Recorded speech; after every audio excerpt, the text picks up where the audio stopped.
Hello guys, আরেকটি important video নিয়ে আসলাম। আমরা যারা অ্যান্ড্রয়েড ফোন ইউজ করি তাদের একটাই সমস্যা, ফোনের ব্যাটারি বেশিক্ষণ থাকে না। তা আজকে কয়টা ইম্পর্টেন্ট পয়েন্ট বলবো যেগুলো মেনে চললে আপনার ব্যাটারি আগের থেকে অনেক সেফ হবে। তার কথা না বাড়িয়ে সরাসরি মূল ভিডিওতে যাওয়া যাক। আমরা অনেকেই অনেক অ্যাপ ব্যবহার করে কারণ এরকম ব্যাকগ্রাউন্ডে রেখে দিই, যা আমাদের ব্যাটারির পার্সেন্টেজগুলো টানে। তাই আমরা এমনিতে হলো এখানে আর ব্যাকগ্রাউন্ডে বেশি অ্যাপ রাখবো না। সেখান থেকে যেগুলো প্রয়োজন, যেগুলো ব্যবহার করি, যেগুলো খুব বেশি ব্যবহার হয় সেগুলো রাখবো, আর বাকিগুলো এখান থেকে সরিয়ে দেব। তাহলে আমাদের ব্যাটারি আগের থেকে দেখা যাচ্ছে একটু সেফ হবে। দ্বিতীয় পয়েন্ট, আমরা অনেকে দেখা যায় এখানে সব অ্যাপ ইউজ করে অন করে রাখি, এখানে সব অন করে রাখি,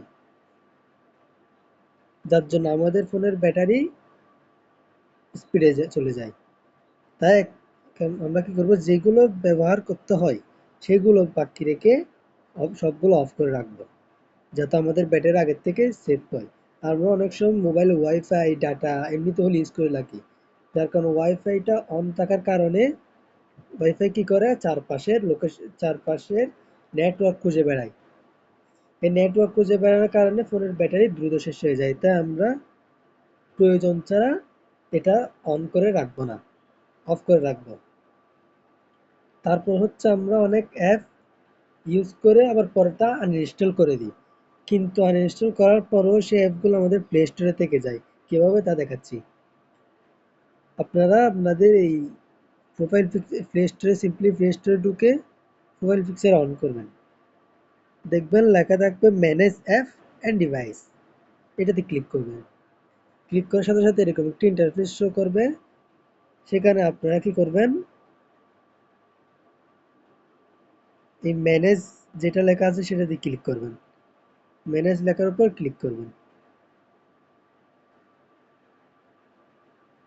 দেখবেন ক্লিক করার সাথে সাথে এখানে লেখা আসে ডিস ডিভাইসের উপর ক্লিক করে নট ইনস্টল লেখা আসছে, এই নট ইনস্টলে ক্লিক করবেন। দেখবেন আমি সব ডিলিট করে রেখেছি, আপনি যে অ্যাপগুলো ইনস্টল করে আবার আনইনস্টল করে দিয়েছেন সেগুলো এখানে থেকে যায়, সেগুলো এখান থেকে সিম্পলি ডিলিট করে দিবেন। যা আছে সব ডিলিট করে দিবেন। ডিলিট করার পর দেখবেন আপনার ব্যাটারি আগের থেকে একটু সেভ করছে। আরেকটা পয়েন্ট হচ্ছে, আমরা মোবাইল চার্জে দেওয়ার সময় একদম 0%-এ না হতে 1% 2%-এ দিই, তাই ভুল করা যাবে না। মোবাইল 60-70 বা 20% আসলেই চার্জে বসিয়ে দেবো, আর 80-85 হলেই মোবাইল চার্জ থেকে নিয়ে নিব। একেবারে 100%ই যে হতে হবে তা কোনো কথা নাই। তাই চেষ্টা করবেন সপ্তাহে একবার হলে এরকম করা, যে 80-85% হওয়ার সাথে সাথে মোবাইল চার্জ থেকে নিয়ে নেবেন। তারপর আপনারা কি করবেন, আমরা অনেকেই ফোনের সাউন্ডটা 90 হার্জ 120 হার্টজ এর দিয়ে রাখি। তা চেষ্টা করবেন প্রয়োজনে, অপ্রয়োজনে সেটা বেশি দেওয়া যাবে না। আপনারা 60 হার্টজ এর মতো রাখবেন। সেটা করার জন্য আপনারা সেটিং এ চলে আসবেন, আর এর সাথে সাথে লিখবেন রিফ্রেশ। দেখবেন স্ক্রিন আপনার সামনে আসবে এরকম, স্ক্রিন রিফ্রেশ রেট, সেটাতে ক্লিক করবেন। দেখবেন এখানে 90 হার্জ আছে, 60 হার্জ আছে, আপনার 90 হার্জ থাকলে সেটাকে 60 হার্জে দিয়ে রাখবেন। দেখবেন আপনার ব্যাটারি আগের থেকে একটু সেভ করছে।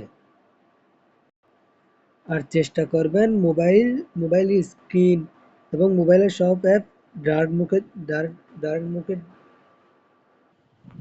চেষ্টা করবেন সব অ্যাপ ডার্ক মোডে দিয়ে রাখার। এই নিয়মগুলো ফলো করলে দেখবেন আপনার ব্যাটারি আগের থেকে বেশি অনেক বেশি টিকে থাকছে। সো এই রুলসগুলো ফলো করলে দেখবেন আপনার ব্যাটারি আগে থেকে অনেক স্পিডে চলতেছে। এই ভিডিওটা ভালো লাগলে একটা লাইক করবেন, আপনার মতামত কমেন্টে জানাবেন, সাবস্ক্রাইব করে দেবেন মনে করে।